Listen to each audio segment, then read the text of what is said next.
right, thank you all. It's great to be here. I want to thank Sarah for the kind words and for the opportunity to join Agri-Pulse and the Agribusiness Council for today's events. We've got a great panel today, and I know that all of you are looking forward to hearing from them as much as I am. It is, I think, an exciting time for innovation in farming. And as almost always the case, innovation follows hard times, which makes sense when you think about it. I mean, if yields are high and rising, price is great, farming is in a good place, then there's little reason to change things up. As I think all of us have said at one time or another, if it ain't broke, don't fix it. Of course, what I usually say is if it's not smoking too bad, it'll surely last until we're done. Like repairs on our farm, we really don't change or fix things until we absolutely have to, right after the fire department leaves. The last few years have been unprecedented for everyone, especially hard for those of us involved in agriculture. A pandemic that disrupted markets all across the world, supply chain disruptions that are still raising havoc. I know that we're all worried that this fall, combine parts will be like toilet paper was a year ago.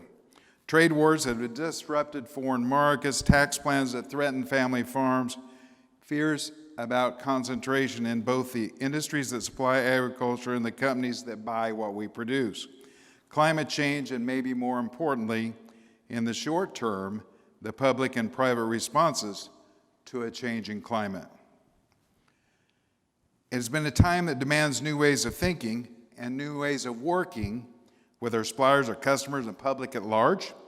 Our panelists will give us some insight into these new markets, but no panel can hope to capture the breadth and depth of innovation that's happening in our industry.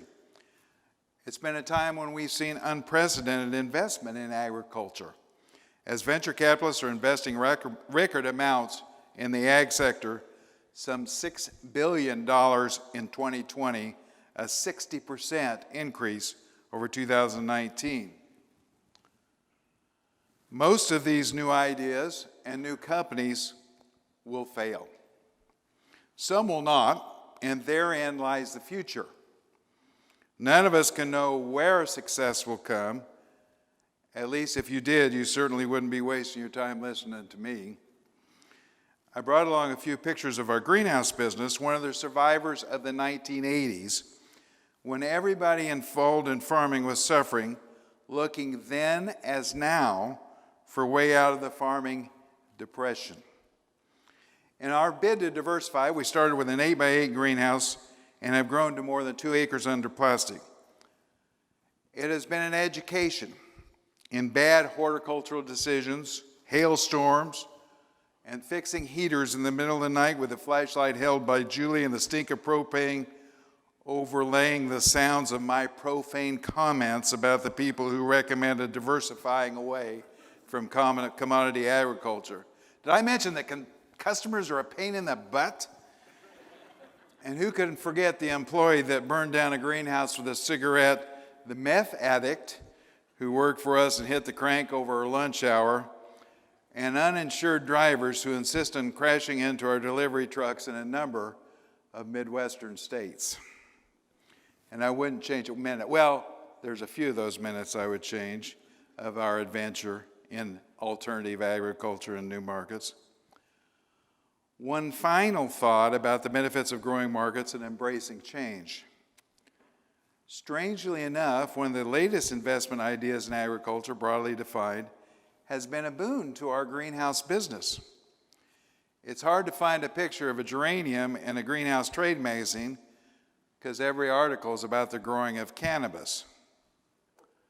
Now, I haven't changed my mind about weed since my first exposure in my high school friend's 1968 Impala,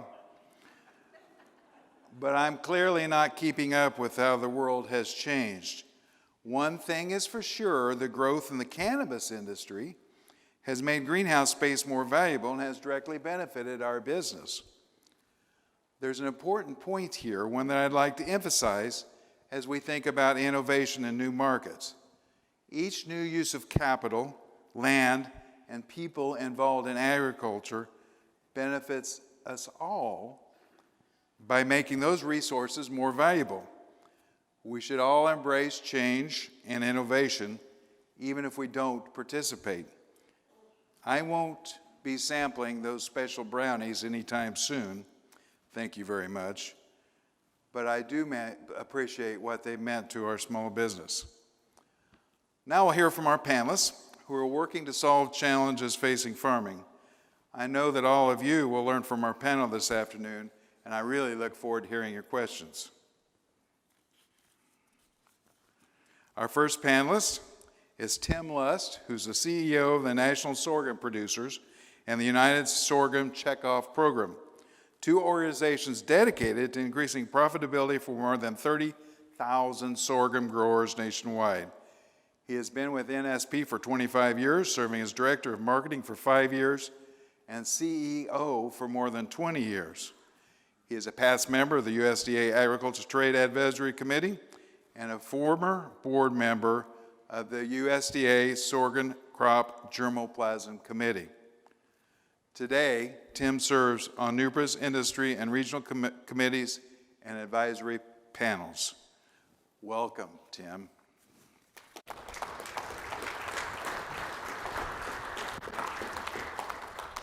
Thank you, Blake. And as we were talking about this topic of new markets, one of the things that I first thought about is that 20 years ago, when I started as marketing director in sorghum, this value added and new was talked about. And all I knew is I was a kid that had grown up, and some of you in this room will appreciate this. We raised a lot of sorghum. We processed it all and we fed it to cattle. And I was the youngest, and that job fell on me way too quick to process. And as I started my job with sorghum industry, I thought there's got to be higher values. There's got to be better opportunities. There's got to be better margins. I'm going to talk to you today about some of the basic stuff that is still the core, but I'm going to end with some of the stuff that I think is important to our industry, and I think it will feed in very closely to the speakers that come behind me.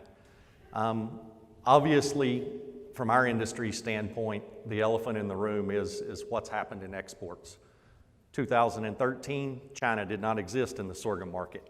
2021, China bought 80% of the U.S. sorghum crop.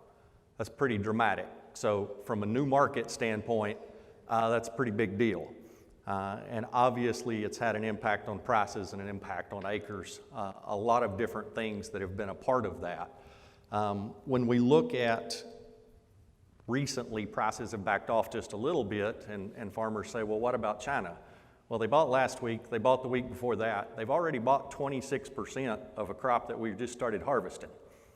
So I think it's hard to lose perspective sometimes when the demand pull was as strong as it was last fall and last winter of exactly where that's at. When we come back closer to home, the cornerstone of our markets has always been, in recent years, the biofuels industry, and centered, of course, in Kansas there. I think when we look at new markets there, it's not that our ethanol plants are going to change, it's what are our ethanol plants doing. And the exciting part for me is the plants that we work with, it's human alcohol, it's industrial alcohol, it's potentially jet fuel. It's what are those businesses that have a different set of margins, what are those businesses that have a different set of opportunities that continue to utilize our product to make something that certainly has a return for their investors and certainly a help return for our producers. That's something that I'm quite excited about. The last one I'm going to talk about is the one that we put a lot of emphasis into, and that's a market that just didn't exist when I started 20 years ago. 50% of the sorghum in the world is direct human consumption.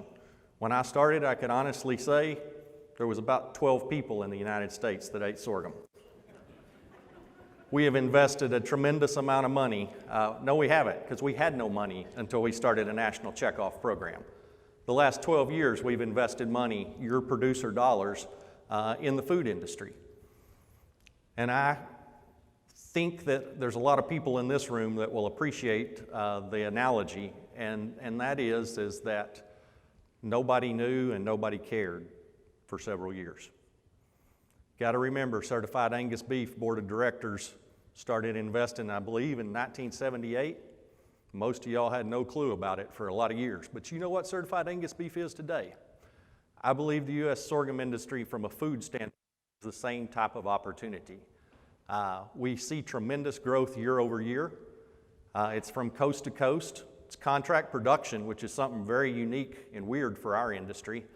And honestly, one of the things I'm really proud of is Western Kansas is kind of ground zero to some of the really entrepreneurial things that are being done there, something that really excites me. You say, why? Resource conserving ingredient. The last thing that I will talk about is the whole sustainability, environment, carbon discussion. I will leave most of that to Laura, but I will just say that from our industry standpoint, we fit it no matter which angle it's coming from. Is it carbon? We have done that, we will do that. Certainly we've been working in California for a number of years with California Air Resource Board in Europe, maybe even in the Midwest. See what legislation passes here pretty quickly. Water, not making more of it. Mark Twain has the great statement that whiskey's for drinking and water's for fighting. Still believe that worldwide it's a huge issue, believe it's a huge issue in the sorghum belt and the Western Plains. And then the last one, certainly soil health, it's something that we believe we fit in. So overall, we see huge opportunities in this area. Doug Kiesling's in the back of the room, one of my board members that spends a lot of his time on this topic, trying to keep up with what's going on, whether it's in private industry, whether it is in the role that the government is going to play in conservation programs or climate programs. So it's certainly something that we believe is something that is really valuable, and we continue to invest in it. Although I will tell you, from the practical side, most of y'all that know me, at some point you kind of get that gut check time. And there's still questions. Farmers have questions. I think it's really interesting, some of the earlier discussion today of Cargill's 1 year at a time approach. I think there's still questions on exactly what does this look like that need to be asked and are going to be asked by grower leaders and should be asked. By the same token, I do believe there's tremendous opportunities there as we go forward. Lastly, when we talk about new markets, one of the things that I want people to think about, and I would love for the economists in the room to help figure out how we do this. Net profitability, I believe, is the only thing that matters. Our crop is one of those crops, though, that often doesn't really get all of our revenue numbers plugged in, but we get all of our expense numbers plugged in. Say, well, why is that, Tim? It's a pretty simple concept. No, it's not. Not when some of the hunting leases are bringing what they are bringing today for the value of sorghum stalks in pheasant hunting. And we never get any credit for that. A lot of you in this room have mama cows that have got to be fed this winter, and you know what costs are. There's a lot of you that are going to use your milo stalks to do that. Winter feed is not free. It's the new markets that we talk about that are a part maybe of something that we've always done, but it's not something that we normally have thought about in the context of how does this really impact the bottom line? How does this fit into a system?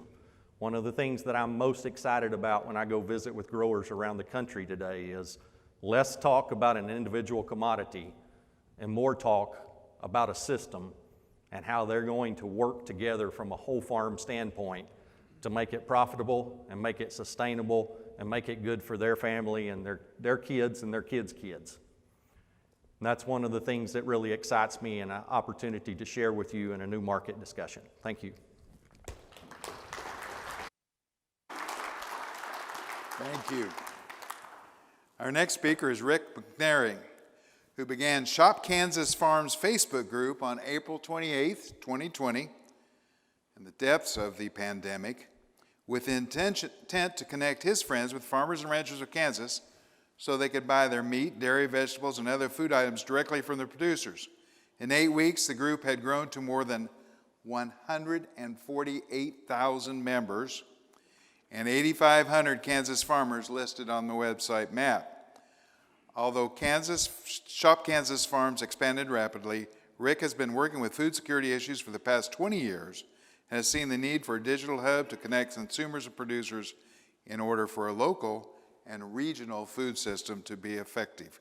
Please help me welcome Rick McNary.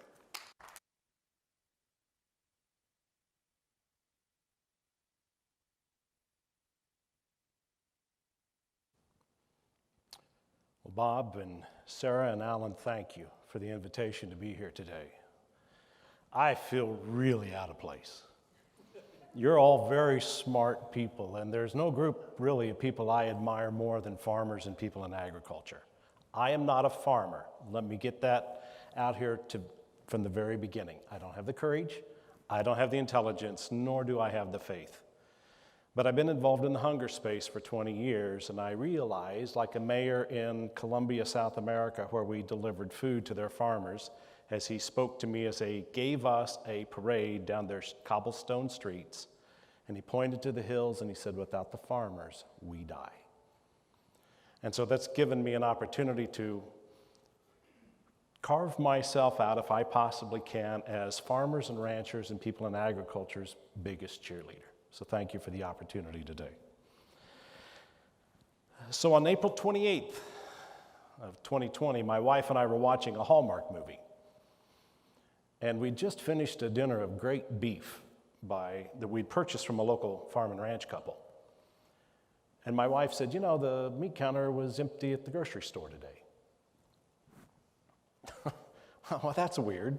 I just had some of the best beef I've ever had. It was the first time I'd ever purchased from a farmer.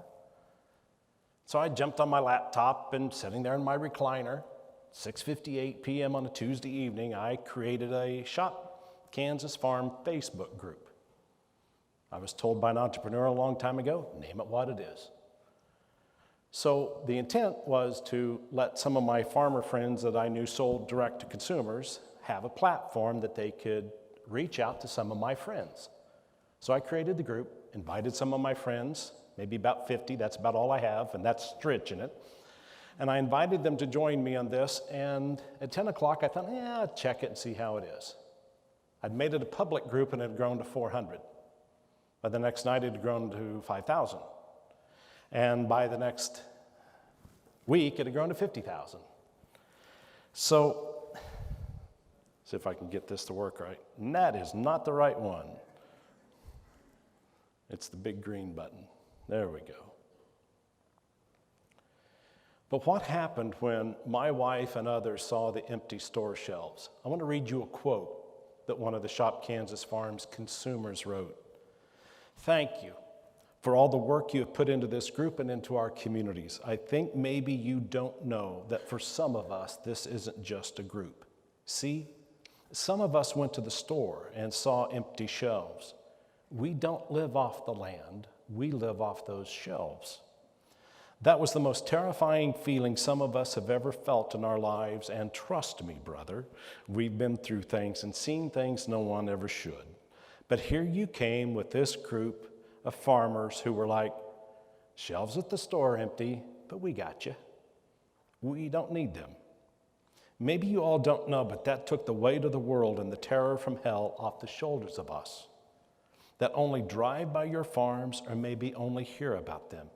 You all gave many people a fresh hope, and you slayed thoughts that no one should have running through their minds. So in case no one has said it, this is not just a group of Shop Kansas Farms. This is a community. This has been a blessing, a gift, a sense of hope, and a reminder not to take anything for granted. It's been a place to come to see that people still do love and care for their neighbors, not just near, but also far. From the bottom of my heart, thank you for all that you've done here. That's a message to you all. In fact, Sarah gave me the opportunity to write an op-ed for Agri-Pulse called Kansas Farmers Calm Public Fears. Maslow's hierarchy of need puts hunger and food right there at the top, and I've seen food riots in various places of the world, and fear propelled the explosion of Shop Kansas Farms. So I started a Facebook group, and I had one simple rule that I learned from my kindergarten teacher. Be nice and share, and if you don't, you're going to end up in timeout. Little did I know, I needed more rules than that. In fact, I felt like a little kid that walked along and saw a big dam, and I saw a little plug in it, and I pulled it out, and I went, I wonder what's behind this. And suddenly, as all these people come, and they decided they didn't care what my rules were, they were going to make it about attacking politicians, attacking me, they didn't even know, attacking each other. And really, I felt like a referee, and I still do. We have several moderators that help us with this, and we spend an enormous amount of time making people behave themselves. We've gotten better at it, but you know what social media is like. But we've tried to create a civil community in which a transaction can take place between a farmer and a consumer. Another thing has been staying true to our vision. When I created the Shop Kansas Farms, it was to connect you to the Kansas farmers and ranchers so you could buy the food they raised for human consumption. Well, because it has a name like Shop Kansas Farms, a lot of folks think they need to be anything that has to do with farms. And staying true to this vision has been incredibly difficult and probably the thing I've taken the most heat on. But to understand why I do this is because the third day into Shop Kansas Farms, I understood what had happened was a need that I had seen to connect a food system on a local and regional basis, something that I'd been started researching with Kurt Kastner at K-State 10 years ago. To have a local and regional food system, you have to have a digital hub. And Shop Kansas Farms became that as it connected people together.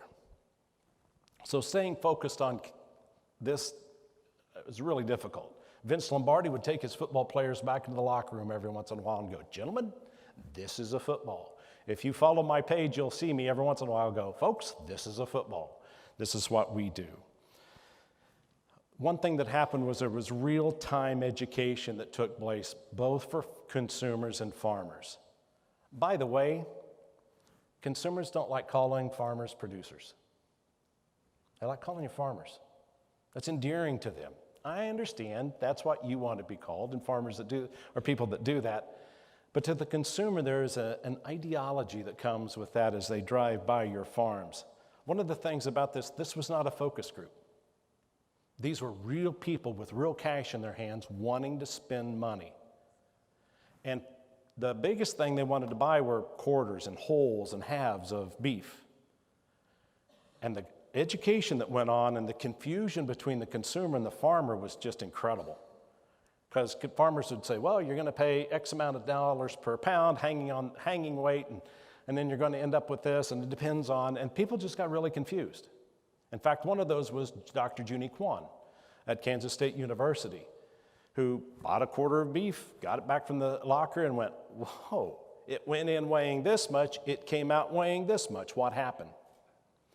She's actually now been able to fund or be able to secure a $500,000 grant to help in this education process so consumers can learn how to buy this. Here was another thing that happened along the way, is that the nomenclature was confusing to consumers. Farmers had to learn how to answer simply, and those who did had the greatest success.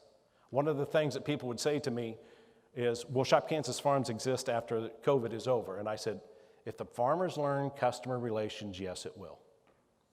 And here's another thing that I tell farmers or producers, is the consumer will pay more than what the market is if you'll wrap up a story in it. If they can meet you, if they can come to your farm, they will pay more.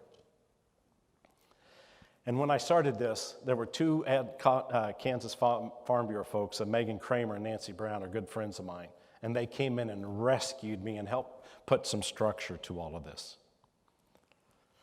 One of the things that we had a call for early on was a map. Well, Google and Facebook don't play well together. And so if you list on Shop Kansas Farms, you have to be on this map, and it's free. It's a directory. My wife and I invested in Shop Kansas Farms LLC. We're building the website. We're doing all this kind of sources as a resource to farmers, and it's something that's free. But one of the things that we noticed from the social media page is it's harder for people to list meat products for sale. They don't make it to our Facebook group. Facebook blocks them first. So farmers reach out to us and say, wait a minute, I got this for sale and you let me do it 6 months ago and you're not letting me do it now. It's like, I haven't seen it. And so we tell them to take off things like beef and meat and for sale. Take those words out of there. Maybe it'll come through. You can go back and edit it later. So we're seeing increasing pressure from Facebook not to allow this type of thing to happen. And so we know that when it's done, we want people to go here. So a final SWOT analysis. I think I skipped one. Here's 2 partnerships that have formed that I think are really critical, especially for rural prosperity. The governor's office called last year and said, what's going on with you guys? How can we help? How is this affecting? So the Kansas State Research and Extension, the Rural Grocery Initiative, and the Farm to School program is one way, and this partnership that we're forming, that can help these small rural communities. I believe that this type of direct-to-consumer thing is critical for rural success. Some basic SWOT analysis, you can look at that, you can read that yourselves, but a couple of things. One of the markets that we see emerging, people who are making money, are people who are doing the value added. So for example, in Bronson, Kansas, there's a couple there that decided they were going to go to the local plant meat locker and buy the stuff to make pork rinds. And they started a little bit back in 2019, and I stopped by there in August of 2020. They told me, come by, we're going to give you some pork rinds. I went by, and she showed me her books, and she said I could do this. This is in Bronson, Kansas, a town of 300 people, and by August of that year, they'd made $275,000 in sales. One young lady that was a farmer, 5th-generation farmer that's transitioning, she had done the selling quarters and wholes and halves in 2019, and she had 20 customers. Last year, she said, had 550. So there's opportunities out there for the value added. One of the most successful ones we've seen also is a young couple that got into jams and jellies. But one of the things that was missing in that supply chain for them was a USDA kitchen that they could go to, an incubator kitchen. So if you're in rural communities and you want to help your rural community, put in a USDA incubator kitchen, because there are a lot of people that want to do jams, jellies, salsas, and things like that to help the rural community. Where's the future? Well, we want to help farmers sell more. In fact, internally in our dialogue with our moderators, we had 2 things that drove us: to prosper and to protect the farmer. The numbers that I hear is that there are only 2% of you out there that are part of our culture. I believe these smaller markets like this are a way that we can increase access for the public to know who you are and to fall in love with you like I have. God bless you, and thank you for feeding the world.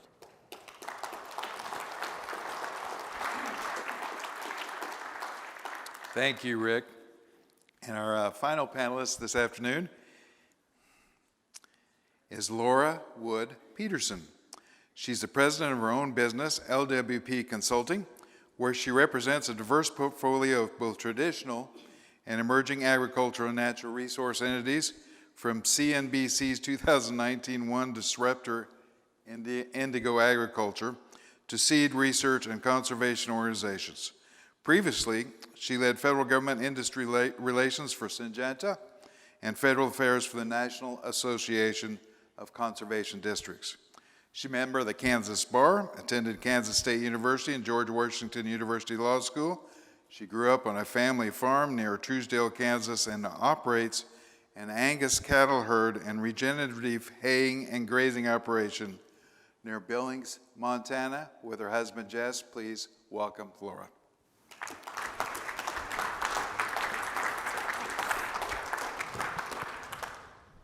Hey, thank you, and it's great to be back in some old stomping grounds as a K-Stater.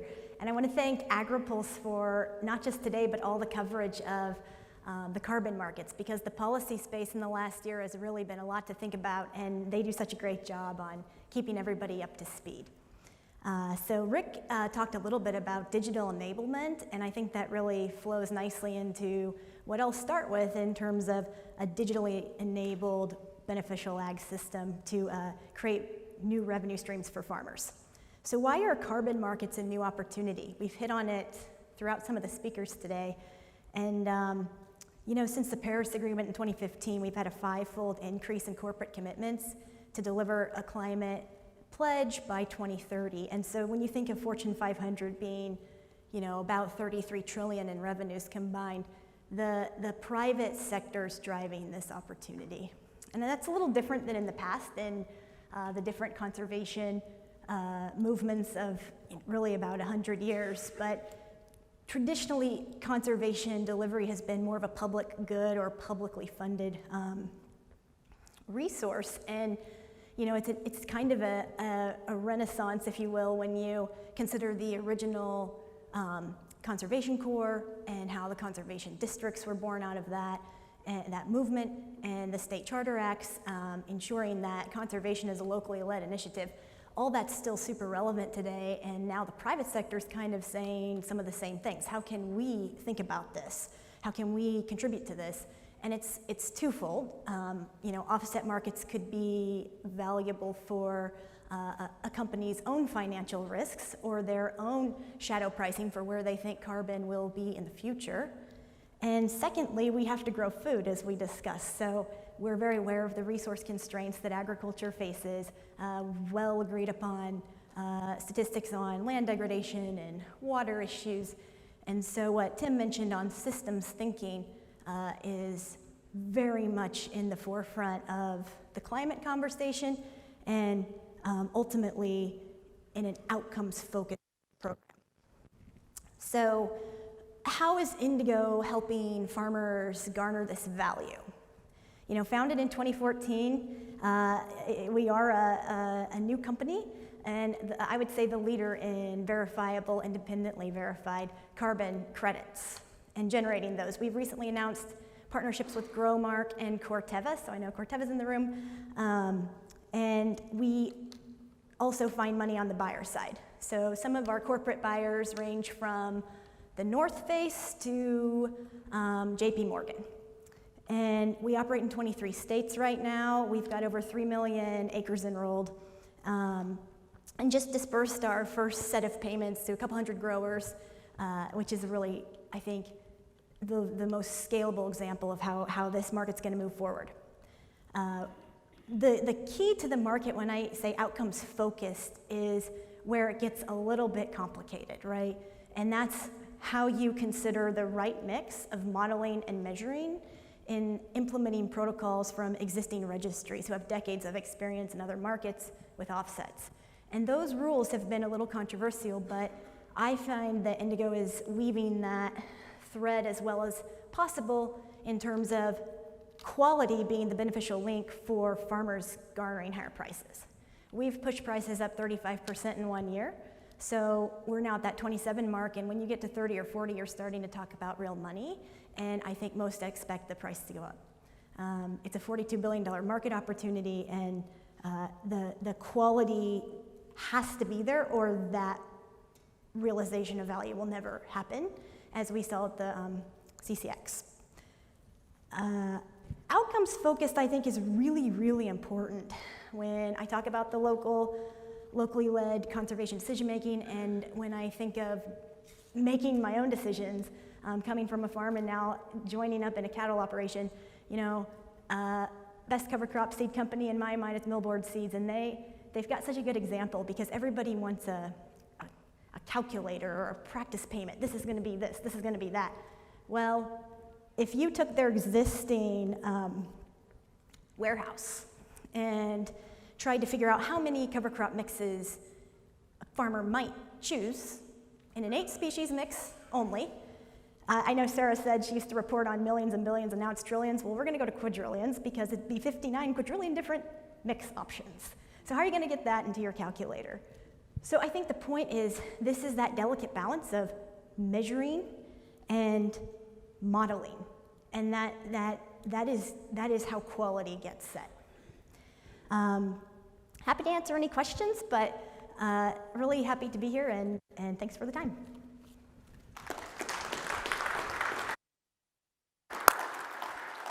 All right. Thank you to each one of our panelists. I think we've covered the waterfront with a bunch of different issues.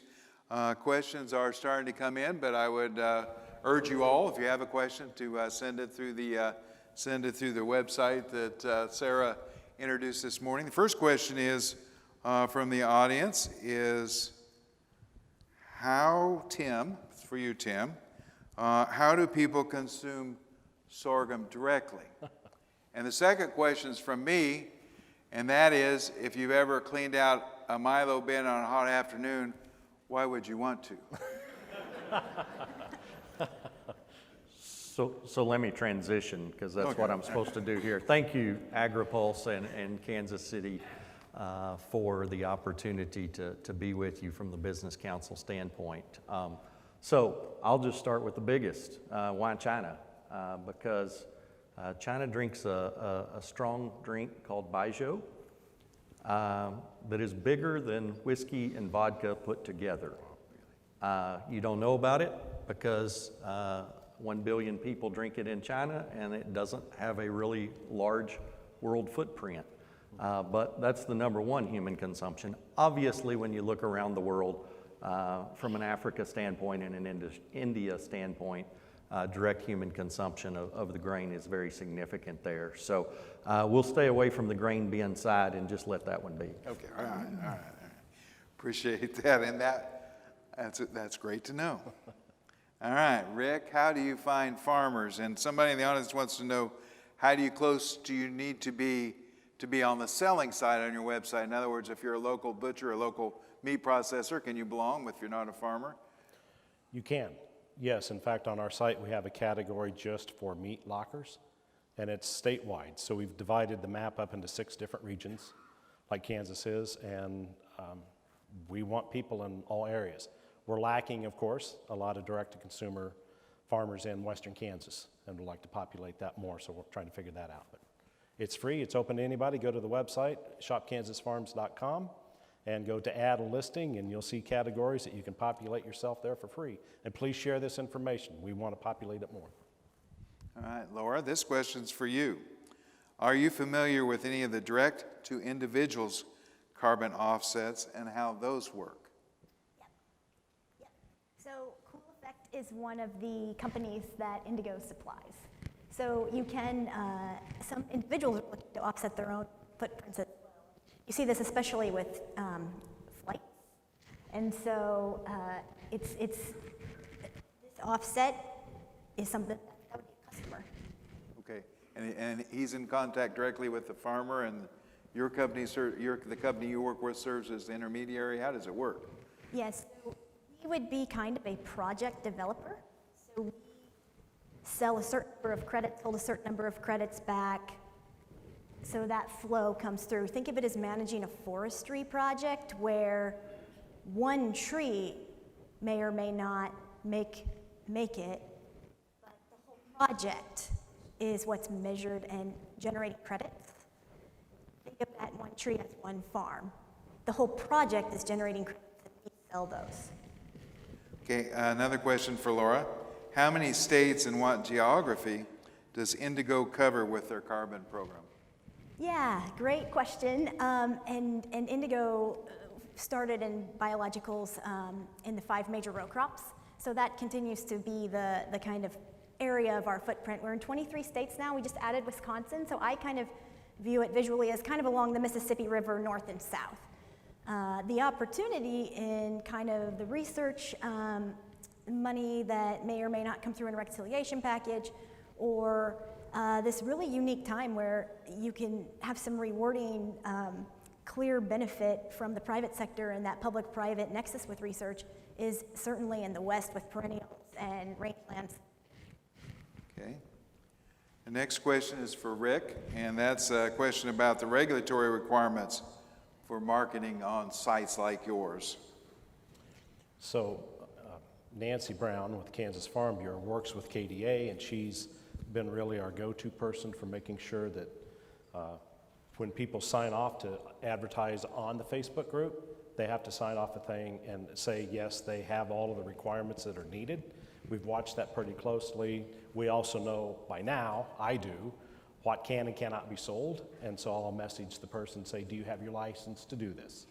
So initially, it was a Wild West rodeo. You know, we just had all kinds of people posting. Would have up to 850 posts a day initially that we had to wade through and see which was legitimate and which wasn't. So we got. Here's a question about margin money for my IRA. Oh, I guess that's the wrong text. All right. Okay. Rick, what quality controls exist for consumers to know they are getting quality products?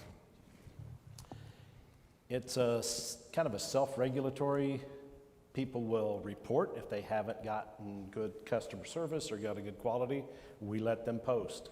It's social media. If they've done something, now we don't let them get negative, but if they had a bad experience, they are allowed to post that bad experience. And so that puts the farmer on notice that they have to be able to put something quality out there. Also, we get the positive side that when people have a good experience, they post that as well. Early on, we had a con artist get in these early few weeks and took people's money and we finally got the AG's office to investigate him. So it's been really difficult to monitor and to keep that quality control in the first 8 weeks, but now we feel like we've got it under control. It's a community, and so people kind of support each other or they'll rat out the bad ones. Rick, I have to ask a question about this sorghum liquor. Is it distilled, right? It's distilled. Is it distilled in the U.S. and shipped as a final product, or does the grain go to China and then it's done there? Grain is grown in China. The grain is grown here, goes to China, Exported. and then it is made in China. Certainly, I think when we talk about it, you've certainly seen the liquor industry in the United States, not just sorghum-based, but corn-based or wheat-based or otherwise, continue to explode in a lot of different regions. And so I think it's just one of the opportunities that is there for the entrepreneurials that are looking at it here in the United States, of what those opportunities allow as well. Okay, Laura, this contracts that Indigo signs, how long do you have to sign up your land for? I guess is the question I'd have. Yeah, good question, because when you think of the protocol rules, we're talking about 100 years permanence, but when you think of project management, like I said, the year to year to year, these are 5-year contracts with an opportunity to renew, and we hope farmers do. If something happens and year on year, a farmer decides to not continue, money will never be clawed back. Okay. Next question is for Tim. Are the seed and chemical companies working on improved varieties and chemicals to help producers control weeds and pests for sorghum? So certainly, number one farmer market research need was over-the-top grass control. Happy to say we had a soft launch of 3 different technologies by 3 different companies in 2021, and expect full launch of all 3 of those in 2022. So been a while coming for our industry, but a lot of those out there this year being looked at and evaluated all over the country in terms of which ones is the best fit for which region. So something that we're very excited about. Rick, are you seeing, obviously people wanted to help. They're concerned about empty store shelves, as you mentioned, that really very strongly written and moving letter you shared with us. But as sort of the fears from the pandemic might have waxed and waned, are you seeing a difference in demand for your product? In other words, at some point, do people wait till Walmart has a sale, or do you think they're going to continue to stay involved with buying directly from the farmer and the producer? We haven't seen as much traffic, but what we're hearing from the farmers is the customers that they've built really good relationships are repeat customers. In fact, I reached out to one farmer and said, I don't see you advertising. And they said, we don't need to. We built up such a customer base now, unless we want to expand our herd, we're not ready to. And incidentally, during all of this, FEMA, I've got a friend at FEMA, they've written an article about this, or we're doing some research, and they call it disaster resilience, and they call it mutual aid. That what was going on was mutual aid, people coming to the assistance of others. And for a lot of consumers, they've not forgotten that. They're sticking with their farmers and buying that produce and going back for more. This question is for Laura or Tim. I'll let you both take a shot at it. How might sorghum figure into a carbon plan? Tim. Well, I'll jump in first, and I mean, I think one of the things that sorghum is learning a lot about, a lot of crops are learning a lot about. We've studied above ground for many, many years. There is a lot going on below the ground that we really don't fully know and don't fully understand. It's easy to talk about, it's hard to research, it's hard to document, but when we really look at the footprint of sorghum roots, we have the ability to store an immense amount of carbon.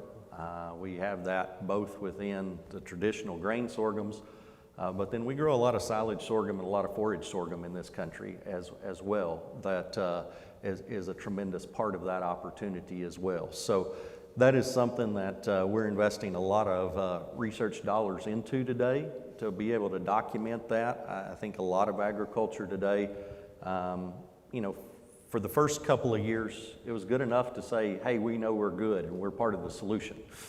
But it's kind of coming to that point where prove it, document it. What does that really mean and what does that really look like? And so certainly that's where we see a lot of the investment going today, is really doing that. Something that also from our standpoint, you know, we're really looking at in regards to that is you know, the flip side of that, of what you're sinking is what is not being lost. And we know that sorghum really helps with keeping runoff from happening and some of the evaporation, volatilization that can tend to happen there on the carbon side as well. So doing a lot of work to really be able to document that, answer that question very clearly going forward.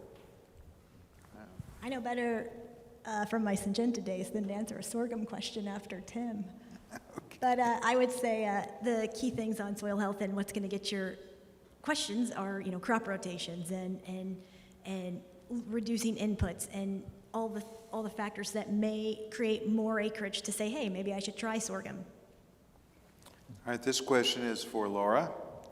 When big companies report customers' demand sustainability benefits, is this gleaned from survey data, or are consumers actually willing to pay more at the register? It is such a good question. I think this is something that's going to keep playing out with no exact answer on how much more, even if more consumers are willing to pay. It seems generational that future generations are very concerned about climate. There was a big report out on anxiety tied to climate for younger folks, and so maybe there will be more appetite for paying more in the future.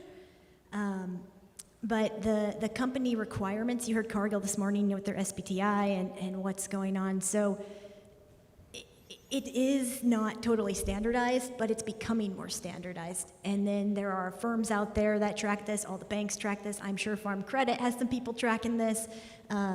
It's very much private still. It's not totally standardized. Okay. Question for Rick. This questioner wants to know, since Facebook is limiting social posts that contains the words beef, meat for sale, what are the long-term effects for consumers trying to share our story, as producers trying to share our story? You bet. So once we started investing in a website, that's ours. We can let anything go there. And so especially with the map, what we tell the farmers, the producers, is please list yourself there. We don't want to cause any fear, but if this Facebook group disappears, how are those consumers going to find you? And if they already know of shopkansasfarms.com, and they'll know to look there. Consequently, on shopkansasfarms.com with that map, when people are doing search of posts, so we see the post before we let them go through, and they'll say, I'm looking for something somewhere. And we know there's a farmer that's got it. we decline that post and say, please look here, you'll find them. So we're directing those people to those posts. We're acclimating the consumers to using our website because it won't go away. Another question for Laura. Put on your cowboy hat and answer this question. What are the top 2 or 3 questions a farmer should ask before they sign up to participate in carbon markets? Great question. I think the first question I would ask is around the data. How is the data protected? Who owns it? Are you trying to sell me inputs based on this in 3 years where you're going to know more about my farm than I do so you can price me out of business or own me? That, I think, is really important. Beyond that, I think all these carbon market programs are different, right? So I'm talking about Indigos today. I'm not talking about others that may have different rules. So just trying to really understand that contract, what it says, what it means, is really important. And I think the third thing would be, okay, you're telling me these companies have shadow pricing. You're telling me this conversation moved from corporate affairs to a commercial division in the company. Great. How do I guarantee I get that higher price if it hits 40, 50, 60, 100? And that, I think, is a key thing. And you want 1% of the price per year. You don't want to lock in at a low price. Indigo is 75-25 split on a percent basis. A question for Tim, and this hits close to home because we're struggling with this in our greenhouse business, trying to get plastic products we use that come from China. For Tim, how has the shipping backup affected sorghum exports, if at all? Have you seen a problem? Well, a small amount of sorghum goes out by containers, and as most people in this room know, anything that's leaving this country by container is a real challenge. And so we basically are at 0 container exports today because we just can't get containers. And if we can't afford someone else in the U.S. wants that container worse than we do. When you look at the hurricane situation, the other thing that's affecting our industry a little bit is when hurricanes hit the center Gulf, the only thing that there's more China demand for than sorghum is soybeans. And so we've certainly seen some competition in Houston really pick up in terms of looking at moving soybeans there. So there's always those back and forth between commodities as transportation and logistics dictate. So not necessarily abnormal from a big picture long-term standpoint, but certainly something in the short term that we've seen. Our supplier tells us we're going to pay $700 a pallet times 20 for a container, so $14,000 to get a container here. So maybe we can ask them to give it to a sorghum guy when they're done if we paid that much. All right, for Rick, can this Kansas model be replicated in other states? What advice do you have for someone who would want to start? Actually, there are 24 other states that have used our model. Initially, they reached out to us and say, can we copy your rules and regulations and all that kind of stuff and name it whatever, and so they have. I don't follow them closely, but Wisconsin probably is the next most successful as far as membership. What I've seen with others is they dilute it and let it be, so one shop, X farm or State Farm, they sell all kinds of things on there. It's not food. So we lended, we shared that type of stuff. So my advice would be, name it something that is active. Shop Kansas Farms tells somebody to do something. Don't name it a passive thing. Name it something active. That's just rules, salesmanship 101. And then if you can get some support, train your farmers how to sell and how to market. For example, one farmer put a picture of 5 hogs on, and they were good-looking hogs, had some dirt on them, and he was wanting to sell them. They were going to go to market, and I said, why don't you just put a picture of a pork chop on?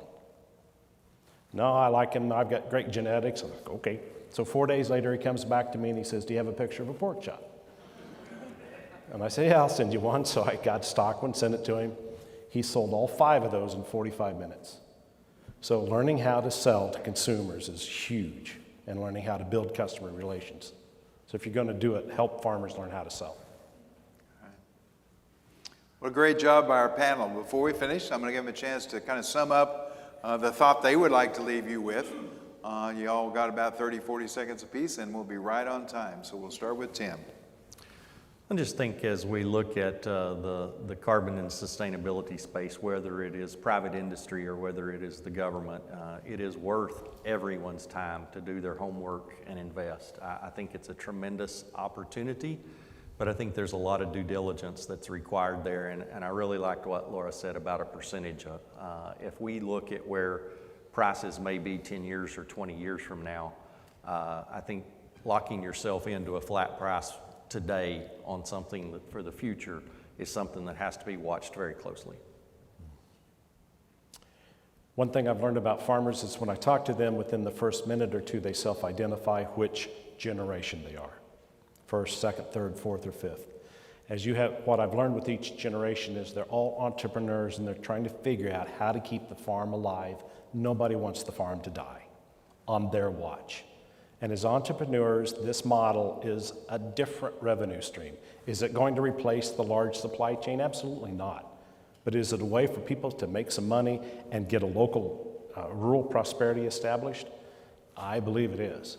And so currently, if you think of it, if you jumped on our Facebook group, we have 148,000 people who are, or 143,000 people who are consumers.